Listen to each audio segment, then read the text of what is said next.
¿Cuántas veces se tiene la oportunidad de ver en persona a un sumo pontífice?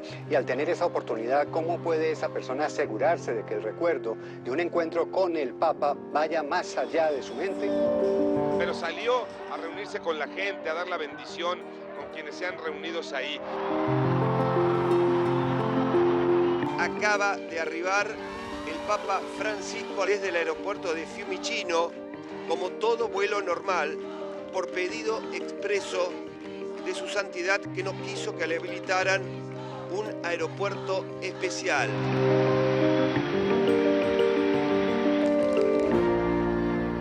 Diría que la infancia de Jorge Bergoglio fue una infancia feliz. Mucho de lo que él llegó a hacer en su vida creo que tiene su origen en la infancia. Fue el hijo mayor de una familia, luego tuvo 4 hermanos y su mamá quedó embarazada muy rápidamente cuando era muy pequeño y lo criaron los abuelos. Lo marcó muchísimo en su vida la figura de la abuela. Le transmitió la fe. Creo que sin esa circunstancia no hubiera sido el Jorge Bergoglio que fue.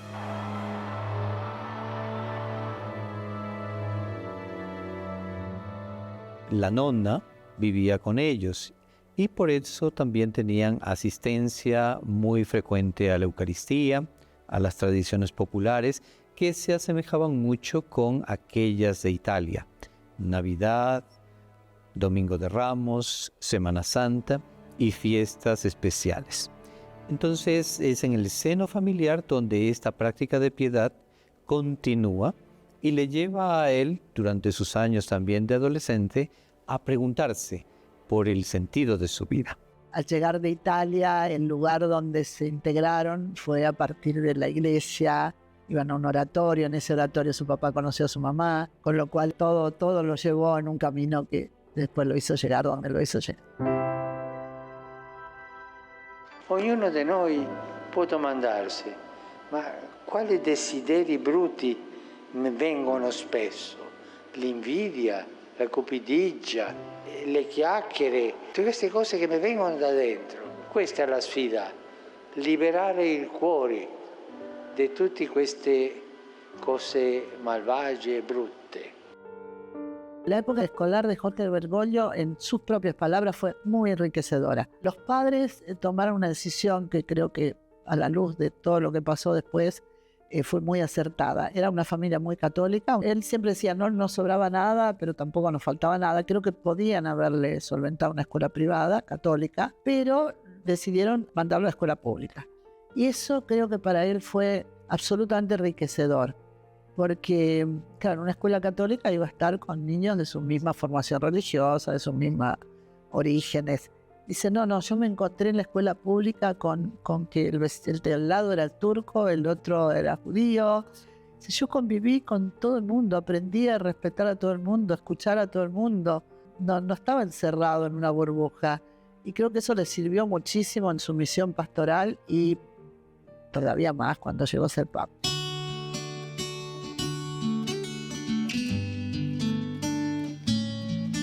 Bergoglio empezó a trabajar desde muy joven. Su papá lo llamó y le dijo, bueno, Jorge, tú eres el mayor, cumpliste 13 años, es edad que empieces a trabajar. El padre le planteó que comenzara a trabajar. Ayudaba al papá en algunas empresas, por ejemplo, haciendo limpieza, haciendo aseo, sin que fuera contratado ni mucho menos, era menor de edad. Pero ayudaba con eso. Luego también en una fábrica de calcetines para ayudar a su papá. Tareas muy básicas, pero luego cosas administrativas, y así fue creciendo con experiencias de juventud para ganar algo de dinero. Su familia era pobre. Y hacía el doble turno de trabajo y de estudio. Pero dice que nunca lo sufrió y lo agradeció. Que pudo conocer el mundo del trabajo, que fueron lecciones de vida, lo agradeció muchísimo.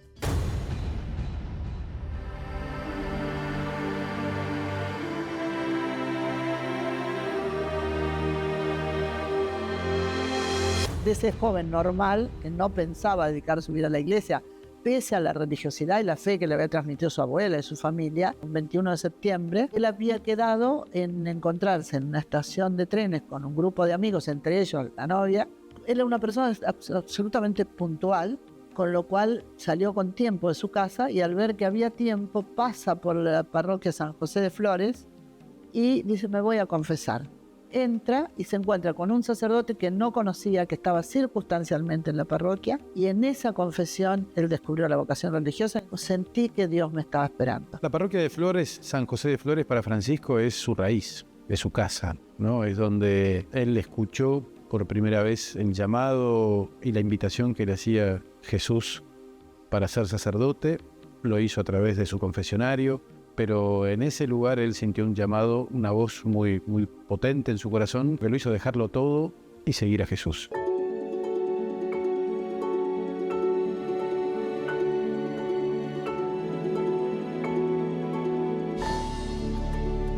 La primera reacción, y que a él le importaba muchísimo, fue la de la abuela. La abuela le dijo una frase maravillosa que él la recuerda siempre y que está en una carta que la abuela le escribió, y que una vez le preguntamos qué cosa lleva siempre consigo, y era el breviario y esta carta de la abuela. Entonces la abuela le pone esta frase muy linda que dice, bueno, si este es tu camino, síguelo hasta el fondo, pero si en algún momento te das cuenta que realmente no era tu camino, las puertas de tu casa siempre van a estar abiertas. El papá creo que lo aceptó bien, la que no lo tomó muy bien es la mamá. Él nos contó que la mamá le dijo que tú eres el primogénito, no digo que no sigas este camino, pero espera un poco, sigue una carrera. De hecho, él nos contó que la mamá nunca fue a verlo al seminario.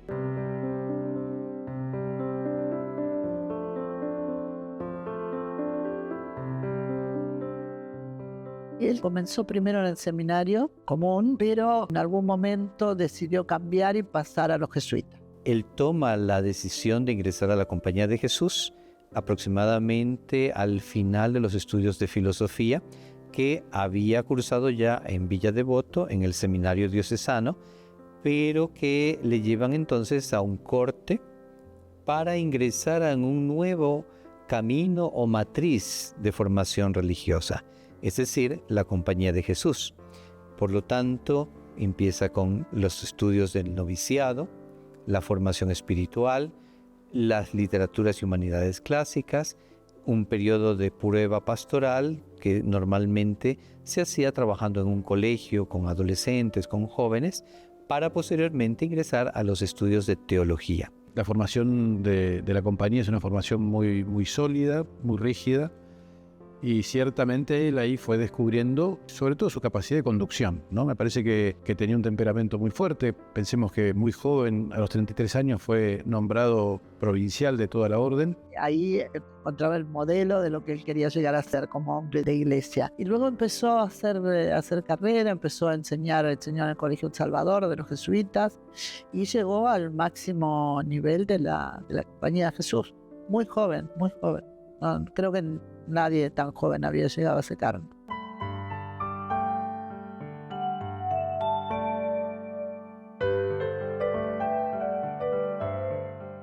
La vida jesuita ha impactado en él tremendamente desde muy joven, incluso desde antes de su vida religiosa. Él se dio cuenta rápidamente que ser jesuita era dedicar su vida a los demás, ¿no? A la solidaridad, al desarrollo humano de las personas, de las familias.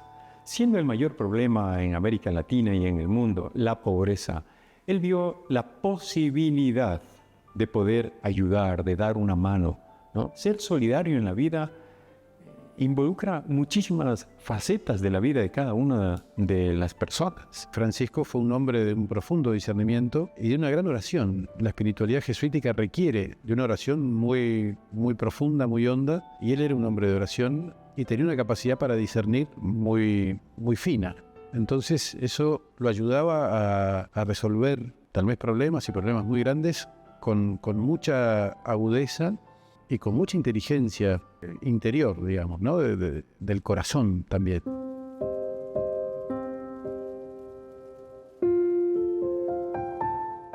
Era austero porque, sobre todo, él entendía que en las cosas simples estaba Jesús. Él entendía que en la pobreza, no una pobreza indigna, sino en lo austero, en lo sencillo, encontraba allí la presencia de Dios, en los más pobres, en los lugares comunes, los colectivos, en los subtes aquí en la ciudad de Buenos Aires. Era un ciudadano más. Le gustaba circular por nuestras calles libre y discretamente. Y creo que eso lo hizo descubrir que en la sencillez iba la vida. La austeridad de él se reflejaba siendo arzobispo o estando en Buenos Aires, por ejemplo. No se manejaba ni con el auto oficial ni con el chofer, que el auto lo asignó a una parroquia de las villas y al chofer le dio otras funciones dentro del arzobispado, dentro de la curia, sino que él viajaba en subte, en colectivo, caminando, tenía su propia tarjeta para el transporte público, él hacía muchas de sus compras. La austeridad, cuando tenía que viajar a Roma como cardenal, viajaba en clase turista como cualquiera. Ahora, ese viajar en el transporte público tenía que ver con la austeridad, pero tenía que ver también vivir y sentir lo que vivía la gente. Si yo él podía moverse en auto, a veces le insistían mucho para irlo a buscar y no, quería vivir como viven todos, quería ser como todos, se sentía como todos. Esto un poco refleja su imagen austera, ¿no?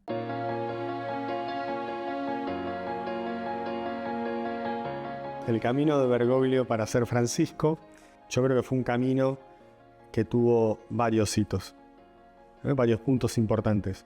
Pero antes que eso, creo que Bergoglio fue un ungido de Dios para llegar a donde finalmente llegó. Fue un preparado por la historia. Y ahí encontramos como algunos puntos salientes. Sin lugar a dudas, su formación jesuita y el haber sido tan joven superior de los jesuitas para Argentina. Su trabajo pastoral, pero después haber llegado a Buenos Aires, ser el obispo de la ciudad de Buenos Aires con todo lo que implica. Y después, ya más cercano a su elección como papa, más cercano al 2013, diría que hay como 2 o 3 momentos. La historia marca uno de esos momentos en el Sínodo de Obispos, en el 2001, cuando fue el ataque a las Torres Gemelas, donde había un encuentro de obispos en Roma y Bergoglio queda a cargo porque el obispo que estaba al frente era el obispo de Nueva York, con lo cual tiene que volver a su país. Ahí el mundo empieza a conocer, mirá esta figura del fin del mundo, de la Argentina, mirá qué llamativa. Y luego, cuando él ya cardenal va al cónclave, también le tocó una de las ponencias y también cuenta la historia eclesial de que él realmente ahí a tal punto deslumbra su visión o les parece importante, interesante, una visión diferente, que él logra la mayor cantidad de votos nunca lograda por un latinoamericano, 40 votos en el conclave. Él podía haber seguido en carrera, pero él se retiró. Vio que estaba un poco peleada, los progresistas estaban de su lado, otro grupo con Benedicto, y él dice, la iglesia viene de un papado muy largo de Juan Pablo II, y no es momento de someterla a un desgaste, entonces él se retira. Cuando después renuncia el Papa que reemplaza a Juan Pablo II, al producirse su renuncia, en ese momento, cuando proponen su nombre en el cónclave, el nombre, digamos, del cardenal Jorge Bergoglio, en ese momento ya era la segunda vez en que los sacerdotes, los cardenales de diferentes partes reunidos en el cónclave, que en la quinta votación deciden que el cardenal argentino Jorge Bergoglio debería ser el papa. Pero era importante porque es el primer papa jesuita, es el primer papa de América Latina y de América en general. O sea, aquí se universaliza mucho más la acción que la Iglesia Católica estaba haciendo en la designación de sus máximas autoridades.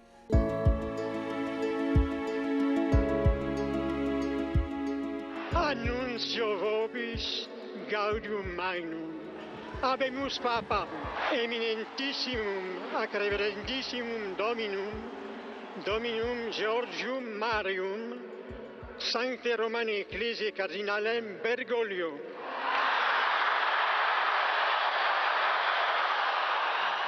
Francisco es Francisco gracias a Benedicto, dicen mucho, ¿no? El Papa Benedicto XVI renuncia y eso hace que los cardenales en Roma tengan suficiente tiempo para poder discernir quién tiene que dirigir la iglesia ahora. tuvieron casi 2 semanas de discernimiento.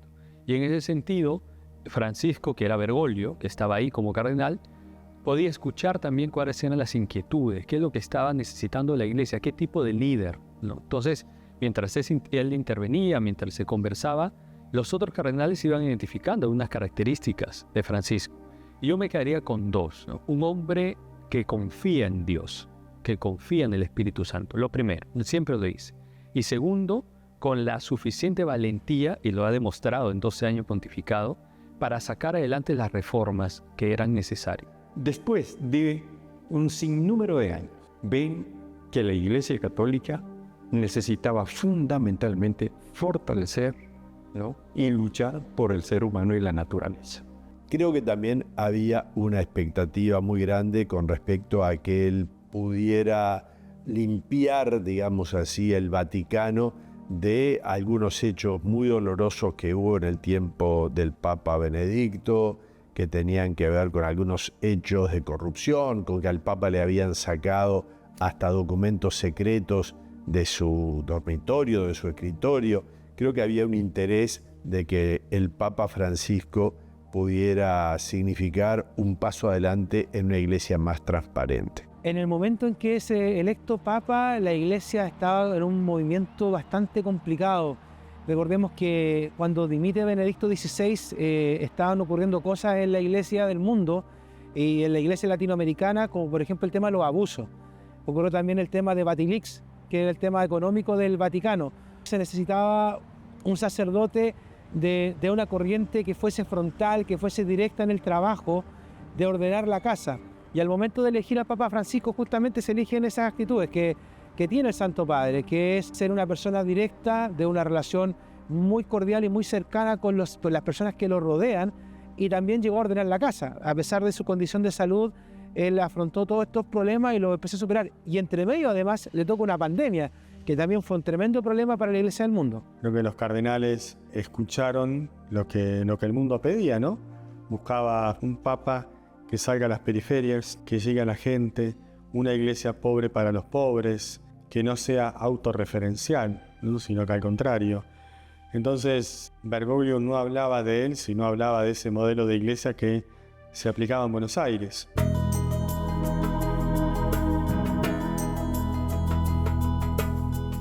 Francesco è l'uomo della pace e così è venuto il nome nel mio cuore. Ma come vorrei una chiesa povera e per i poveri. Se lo conoce y se lo recuerda como el Papa de los pobres por su cercanía, su comprensión, por su austeridad, por su vivir en forma pobre, por vocación, por elección, no por necesidad, y también por su cercanía, por su deseo de inclusión de todo el mundo, por haber trabajado tanto en las villas, por haber promovido en la pastoral de la villera. Él formó un grupo de sacerdotes de las villas. Todo ese conjunto de cosas creo que apuestan a eso. Su corazón estaba puesto allí, en los lugares más pobres. Y allí donde el mundo tal vez no miraba, bueno, él se encargaba con su palabra, con sus viajes apostólicos, de que se miraran. Ya desde muy joven en su vida religiosa tuvo un contacto cercano con las personas menos favorecidas, tanto en Argentina como en Chile. Él mismo no es de una familia muy rica y experimentó pues esa caridad cristiana del Evangelio, que entonces al verlo con los más necesitados, con los mismos muchachos que venían a su noviciado, pues se dio cuenta de la importancia que tiene, y lo ha hecho durante todo su ejercicio pastoral. Él decía muy al comienzo de su pontificado: quiero una iglesia pobre y para los pobres. Toma el nombre de Francisco porque Francisco es el santo de los pobres y él adopta el nombre de Francisco para seguir su ejemplo. Él toma este nombre para recordar la visión de Francisco. Levanta mi iglesia, edifica mi iglesia, reconstruye mi iglesia.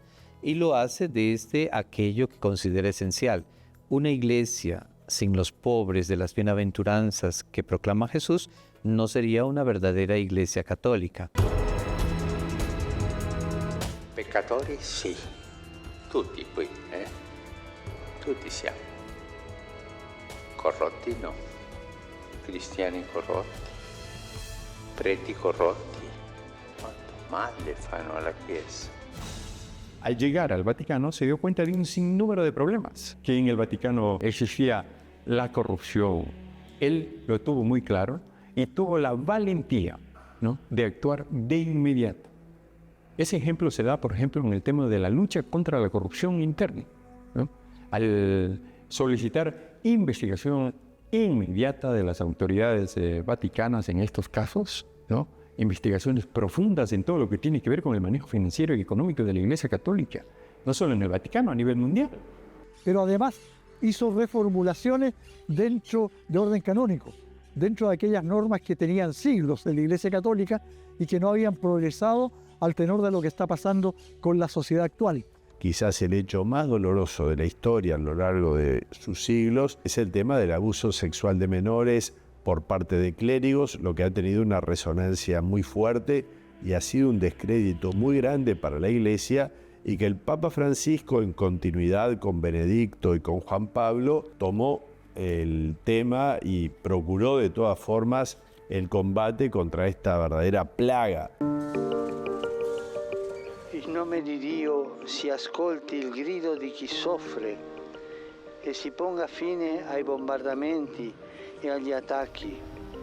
Si punti veramente e decisamente sul negoziato e i corridoi umanitari siano effettivi e sicuri. In nome di Dio vi chiedo, fermate questo massacro. Encontramos a un Francisco mediático, líder espiritual que puede ir a la ONU, como puede estar con los refugiados de Lampedusa en Italia. Es decir, en una gran variedad de escenarios donde da discursos que se salen del protocolo en el avión, en la calle o en los distintos encuentros. El Papa le habla al mundo, es un líder social, definitivamente. Entonces, las crisis climáticas, las crisis medioambientales, las crisis de pobreza, las crisis de guerras, el Papa tenía una voz, ¿no? Algunos le critican, puede haber sido una voz más fuerte, pero el Papa ha sido un Papa de avanzada, sabido, ha sido el primero que le han invitado a una reunión del G7 en Italia, el primero que se espera sus anuncios a nivel mundial en la ONU, en la reunión de la OTAN, en tantos espacios, ¿no?, en la Unión Europea. Es un hombre que ha dado una voz al mundo. Y creo que eso le permite a la Iglesia misma también decirle al mundo, oye, se puede confiar en una institución que está llamada justamente a buscar la paz, a buscar la justicia.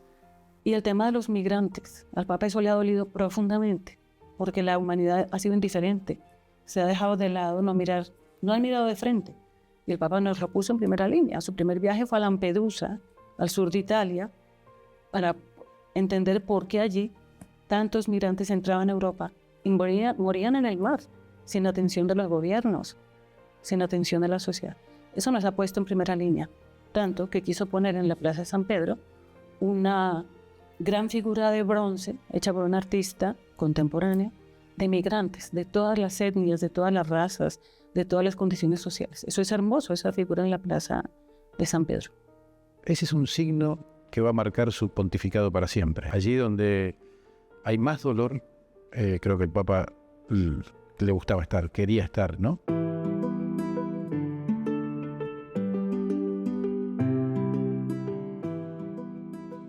Espero lío. Que acá adentro va a haber lío, va a haber. Que acá en Río va a haber lío, va a haber. Pero quiero lío en las diócesis.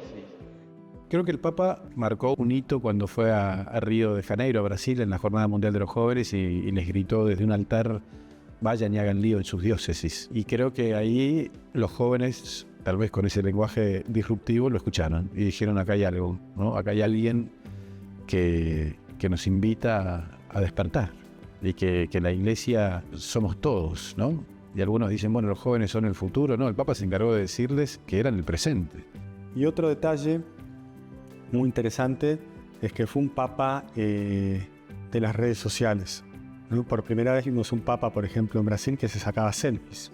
Entonces, eso también acercó a toda una generación de que, sin dejar de ser el papa, sin dejar de respetarlo por la investidura, pero él se acercaba y hacemos una selfie, hacemos una foto, hacemos transmitir por las distintas plataformas, sus podcasts.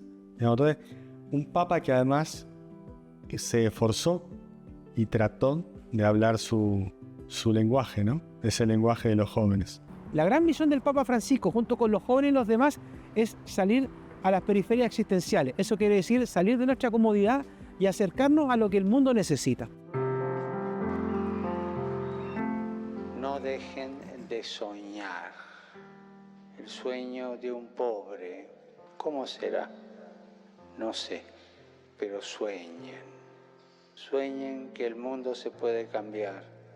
Y esa es una siembra que nace del corazón de ustedes. El rol de Francisco en torno al tema de los jóvenes, a sus movimientos, se ve representado en las jornadas de la juventud, jornadas mundiales que han convocado en Río de Janeiro, en Lisboa, en Panamá, distintos encuentros donde ha habido una cercanía notable, un carisma que viene desde las aulas. Esos encuentros con los jóvenes, pero también en las villas, en los barrios populares, en las parroquias.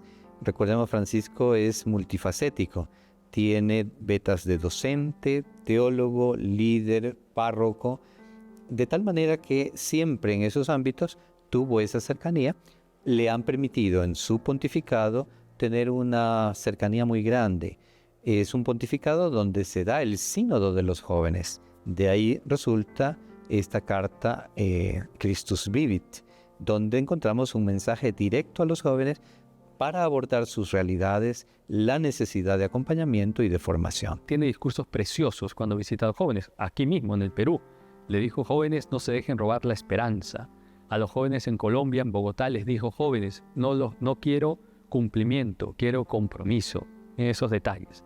Y en Roma, en el Sínodo de Jóvenes, le dice: jóvenes, sueñen, porque ustedes son la esperanza, ustedes son el presente mirando al futuro de la iglesia. Aprender el lenguaje del joven y la inquietud que los jóvenes de hoy tienen enriquecen la iglesia, enriquecen la misión de la iglesia. Y el Papa siempre ha estado cercano a los jóvenes. Pobre sí, arrastrado no. Eso es dignidad.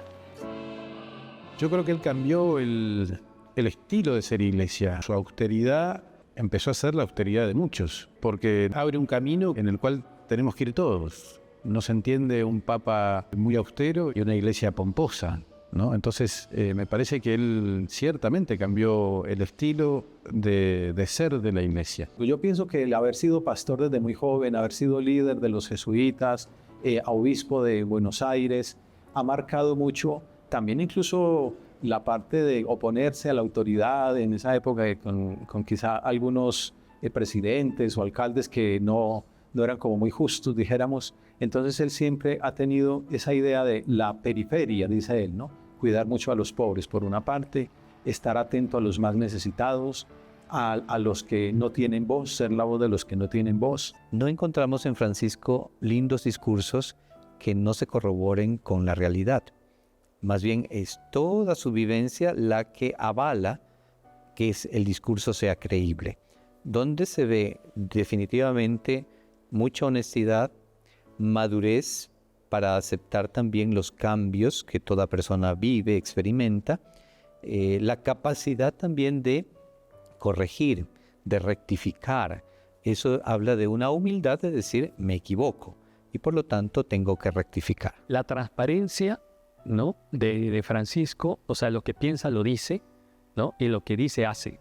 Creo que el liderazgo de Francisco, de ser una persona sencilla, directa, valiente, ha sido muy importante para mostrar una cosa: el rostro misericordioso de Dios, ¿no? O sea, el Papa, a través de su sencillez, muestra un Dios sencillo. A través de su valentía, muestra un Dios que cree.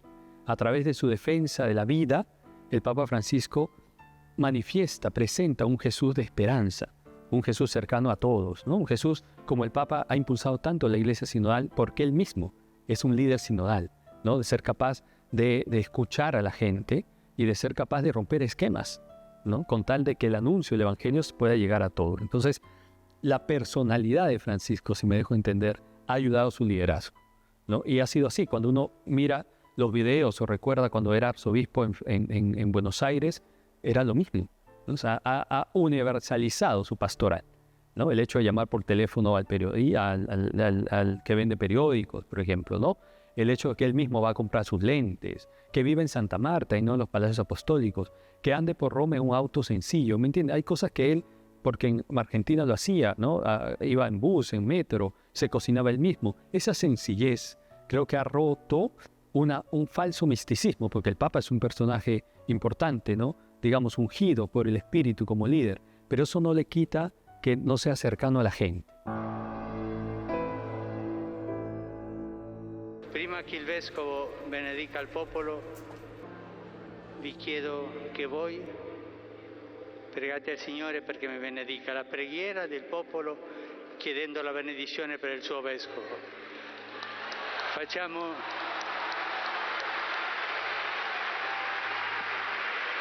Facciamo in silenzio questa preghiera di voi su di me.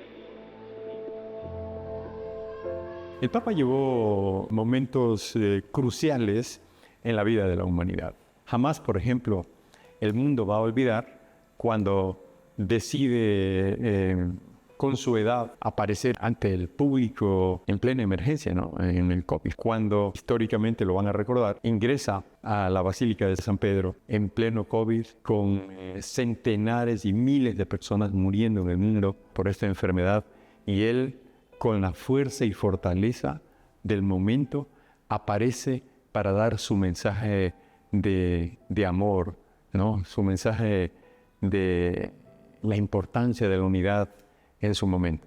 ¿Cómo no recordar también, por ejemplo, el acercamiento con líderes mundiales como el actual presidente de Estados Unidos, Trump, o su esposa, quienes lo visitaron y tuvieron la oportunidad de conversar sobre la importancia de la paz en el mundo? Quizá que ese tipo de diálogos, ¿no? Después de años, porque esos diálogos quedan en el ser humano. Las palabras que seguramente utilizó el Papa Francisco llegaron a estos líderes, ¿no? Su preocupación por la paz en el mundo, por dialogar con el actual presidente de Estados Unidos. Y así el tema de Ucrania lo llevan tan de cerca que le ha causado mucha conmoción y entregar mensajes por la paz muy fuertes, contundentes, que quizá en América Latina tienen menos fuerza, pero para quienes viven en Europa, en Italia o los países de la Unión Europea, son mensajes que llegan y llegan, calan muy profundo. Primero, que es un hombre que gobierna la Iglesia en Europa, no siendo Europa. Eso es bastante, porque trae una mentalidad externa, foránea. Eso es clave, ¿no? Eso creo que ha pintado, digamos así, su ministerio, su liderazgo. ¿Por qué? Porque el primer acto público que hace como Papa, el primer viaje fuera del Vaticano, te decía hace un momento, fue a la isla que está más cerca de África, al sur de Italia. Es la primera isla donde llegan los migrantes de Nigeria, de Senegal, y desembarcan allí. En vez de ir a París, en vez de ir a Madrid, a Londres, que tenía a Berlín, va a esa isla. Y eso marca su pontificado. El Papa es un hombre de las periferias. El Papa es un hombre que no le gusta tener el protagonismo ni ir a la gente que tiene privilegios. Lo dice abiertamente. Hay una anécdota que pasó desapercibido por ahí. Él fue elegido Papa en marzo, ¿no? En diciembre está el famoso concierto de Navidad, donde se invita a todas las autoridades, los grandes personajes, grandes cardenales, y el asiento del Papa al centro. Miren ustedes, en esa Navidad no llegó. Se tuvo el concierto y la silla del Papa vacía, ¿no? Ahí ya el Papa es un hombre que sabe manejarse en medios, sabe mandar señales, ¿no? Sabe mandar mensajes claros. Esa ausencia ya dijo algo, porque al año siguiente organizó un concierto para los pobres de Roma. Llenó el aula Pablo VI de pobres, de hombres y mujeres sin techo, y a ellos les ofreció el concierto. ¿Me entienden? Entonces, momentos claves creo que se pueden resumir en cómo el Papa aborda esos momentos, ¿no? Cómo rompe el protocolo, rompe el esquema para ser cercano y por tanto hacer a un Dios cada vez más cercano.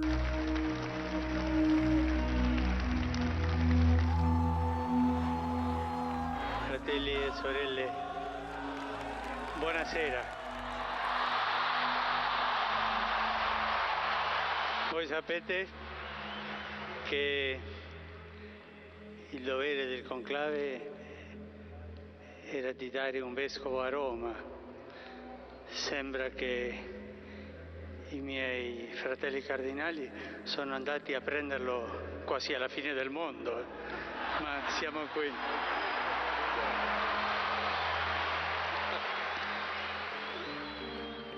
Francisco para Latinoamérica significó el primer papa americano. En 2000 años de historia, por primera vez la Iglesia miró hacia América Latina y eligió un papa argentino, un cardenal argentino, como dijo el papa cuando salió al balcón ese 13 de marzo del 2013. Creo que significó abrirse a una realidad que veían pero poco, un continente que estaba pero que no formaba parte de las decisiones, un continente que no estaba olvidado, pero bueno, es América Latina. Entonces para América Latina fue encontrarse con un papa que hablaba su misma lengua, su mismo idioma, entender su forma de pensar. Francisco ha representado para la región el líder que necesitaba América Latina, que necesitaba Hispanoamérica en definitiva, porque los latinoamericanos estamos en todo el mundo. Y al ser el primer papa latinoamericano, ¿no?, llegó con esa alegría que nos caracteriza, pero con un panorama muy claro, y luego de varios años de pontificado y de estar al frente de la Iglesia Católica, nos damos cuenta que tenía un plan extraordinario, ¿no?, que Francisco ha llegado para ser ejemplo, ¿no?, para ser un ejemplo y líder mundial. Esa unión, ese amor por América Latina ha hecho que los latinoamericanos lo consideremos un hombre que se preocupó por ellos, que se preocupó por nosotros, por nuestras familias, por el desarrollo de nuestros países. Entonces, para América Latina, el Papa es, digamos así, el portavoz de una iglesia de la esperanza, de una iglesia que opta por los pobres, de una iglesia sencilla, ¿de acuerdo?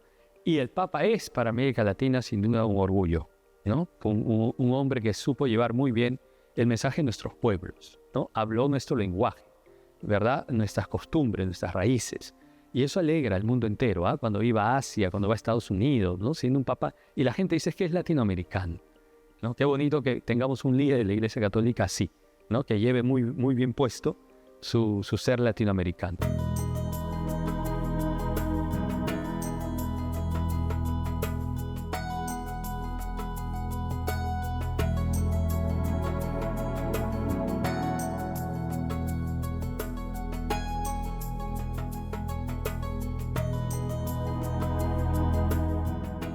El Papa ciertamente fue una voz que para muchos causaba molestia y para muchos adhesiones.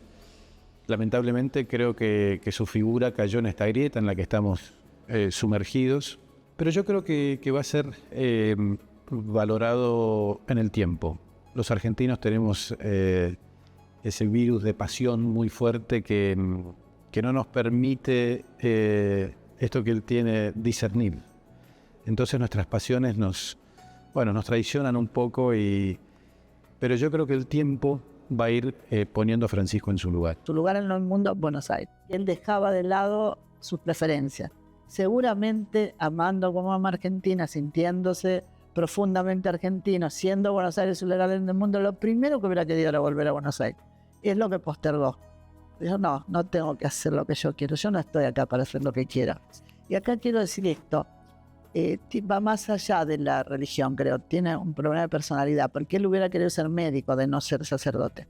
Estoy segura que si hubiera sido médico, hubiera sido esos médicos que la noche de Navidad se van a cuidar a un enfermo. Está en su personalidad, eso explica perfectamente. Él lo postergó porque dijo, no tengo, lo primero que tengo que hacer, lo primero que hizo fue ir a Lampedusa, ¿se acuerdan? A ver el tema de los inmigrantes. Yo tengo que cumplir mi misión. Mi misión está por encima. Cuando mi misión esté cumplida, por ahí hago lo que a mí me gusta. Y el otro ejemplo que demuestra esto, que él nunca hizo venir nadie de Buenos Aires. No llamó a nadie de acá. Se podía haber rodeado de gente cercana, se hubiera sentido más cómodo. Chile tiene en sus raíces una sabiduría capaz de ayudar a trascender la concepción meramente consumista de la existencia para adquirir una actitud sapiencial frente al futuro. Él ha sido muy importante, recordemos que pasaron casi 30 años desde que vino el Papa Juan Pablo II acá a Chile. El Papa viene acá en esta visita, estuvo en 3 partes, en el norte, en el sur también, pero el impacto de él no era solo su presencia, sino que reiterar aquello que constantemente ha estado diciendo desde el punto de vista de lo que la Iglesia tiene que asumir como responsabilidad y lo que la sociedad debe hacer para mejorar la vida y la convivencia social en las diferentes partes del mundo, sino que verlo aquí, escucharlo y saber lo que significa. Para el joven cristiano, para el joven católico, le gusta esa cercanía que hablábamos del Papa Francisco, un Papa que se adaptó a las nuevas tecnologías, que fue mucho más frontal para los desafíos que tenía la Iglesia, para los que lo pudieron ver cuando vino a Chile, para los que lo han visto cómo reacciona, porque le han tocado temas que de verdad son muy sensibles, o sea, que quizás para otras figuras de la Iglesia Católica ha sido más complicado afrontar el tema de la homosexualidad, el tema político, el tema de las guerras. Son muchos factores los que al Papa Francisco le han tocado afrontar y que también tienen una realidad acá en Chile. Y eso a la gente por lo menos le gusta, que el Papa tenga respuestas para los temas que tienen que ver con la sociedad en general.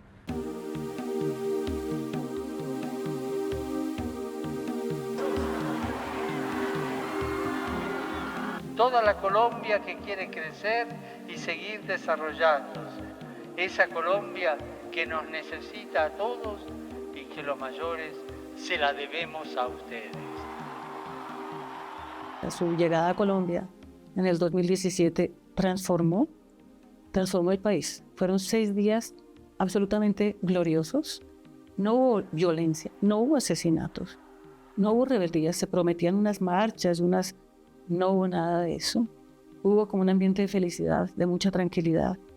En Colombia impactó también sus mensajes. Me parece que resurgió la fe del pueblo colombiano. El pueblo colombiano es un pueblo de fe, aunque no parezca.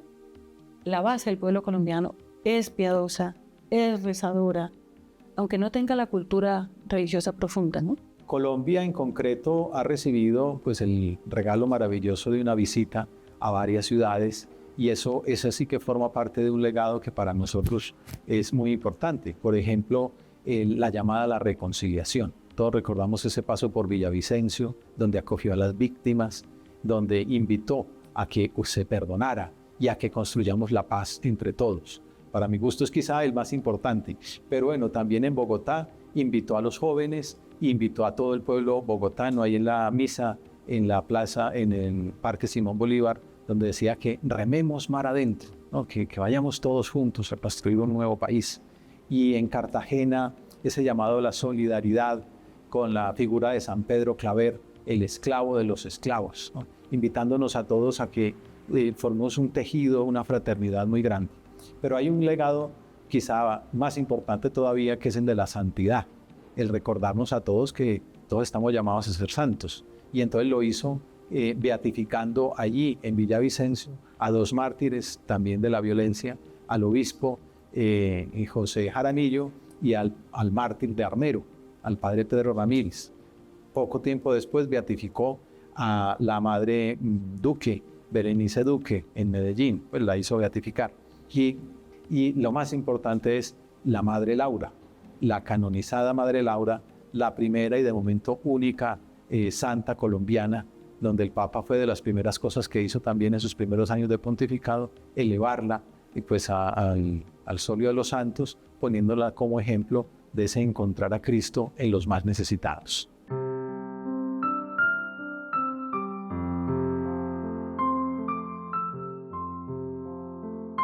Nuestra fe siempre es revolucionaria. Ese es nuestro más profundo y constante grito. El impacto del Papa Francisco en una sociedad como la ecuatoriana y en todos y cada uno de los países que visita es fundamentalmente el acercamiento a los fieles católicos, ¿no? Vivir la fe plena, real, ¿no? Porque Los fieles es verdad que tienen a sus líderes en la parroquia, sacerdotes en las parroquias, a los obispos, tienen una conferencia episcopal, es verdad, pero el fiel necesita, ¿verdad?, el acercamiento de su líder máximo. Qué extraordinarios momentos que vivió no solo la comunidad católica ecuatoriana, sino el país como tal, ¿no?, llevando un mensaje para que quienes están liderando la nación en todos y cada uno de los sectores, ¿no?, lo social, lo empresarial, el político, las autoridades, ¿no?, trabajen por el país. Pensar en Ecuador.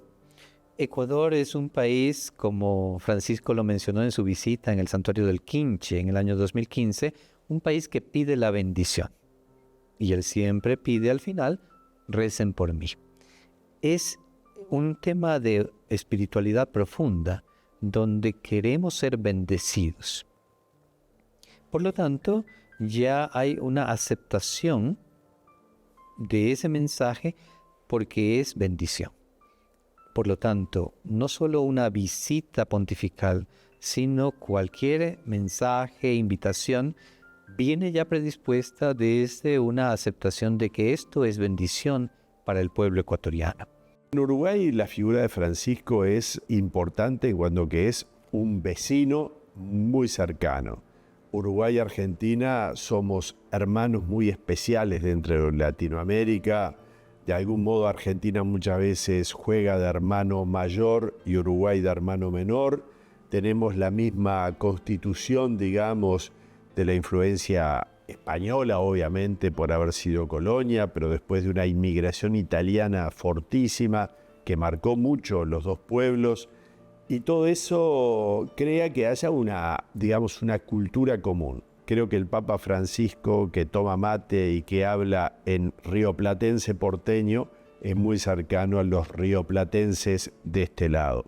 Y entonces creo que su mensaje ha llegado de distintos modos y ha impulsado a la Iglesia en algo que la Iglesia siempre ha hecho, pero que Francisco ha puesto de relieve, que es el servicio a los más desfavorecidos. Donde no tengamos miedo a generar espacios para que los ciegos vean, los paralíticos caminen, los leprosos sean purificados y los sordos oigan. Alégrate, el Señor está contigo. Lo primero, lo bonito, lo interesante, lo esperanzador fueron sus mensajes, su cercanía. El nombramiento de muchos, porque el Papa nombra obispos, ¿no? El nombramiento de muchos obispos de la línea de Francisco, de esta línea de una iglesia en salida, de una iglesia misericordiosa. Por favor, que defienda el magisterio. Claro que sí, ¿no? Que anuncia a Jesucristo también, nuestra tradición hermosa. Pero creo que hoy también es importante soñar y buscar nuevas formas de evangelizar sin miedo. Y el Papa lo hizo. Eso por un lado. Y por el otro lado también con los pies sobre la tierra, es decir, supo enfrentar en el Perú situaciones muy complicadas. Un ejemplo concreto, la cuestión de abusos en una comunidad religiosa que tuvo que desaparecer, ¿no? Porque el Papa anuncia que no hay carisma. Entonces desaparece esta comunidad y todo lo que eso implica, ¿no? Acompañar a las víctimas primero, las víctimas de todo tipo de abuso allí, también en otras congregaciones, también en la iglesia, pero que el Papa supo afrontar y yo creo que crea precedente, ¿no? Gente buena en esa comunidad que ahora tiene que buscar otras familias, ¿no? Que tiene que buscar otros espacios, todo un proceso de acompañamiento. O sea, el cáncer del abuso hay que enfrentarlo directamente, hay que extirparlo, a pesar con el dolor, ¿no? Cuando nosotros nos tienen que amputar una pierna nos duele, pero hay que hacerlo, ¿no? Y yo creo que el Papa, para la iglesia peruana, eso ha sido muy importante, muy importante. Y lo segundo, estar muy presente en este tipo de situaciones, ¿no? Cuando ha habido denuncias en otras realidades eclesiales, el Papa ha sabido responder, sabe acompañar a los obispos, porque a través de ellos acompaña al pueblo de Dios. El Papa es muy cercano al Perú, en sus alegrías y en sus tristezas. Y creo que como peruanos y peruanas tenemos que estar muy agradecidos al Santo Padre, porque nos ha tenido en el corazón, nos ha tenido cerca, siempre ha querido estar enterado, yo lo sé de primera mano, ha querido estar enterado de cómo va el Perú y ha sabido también poner las cosas claras en orden cuando ha sido necesario.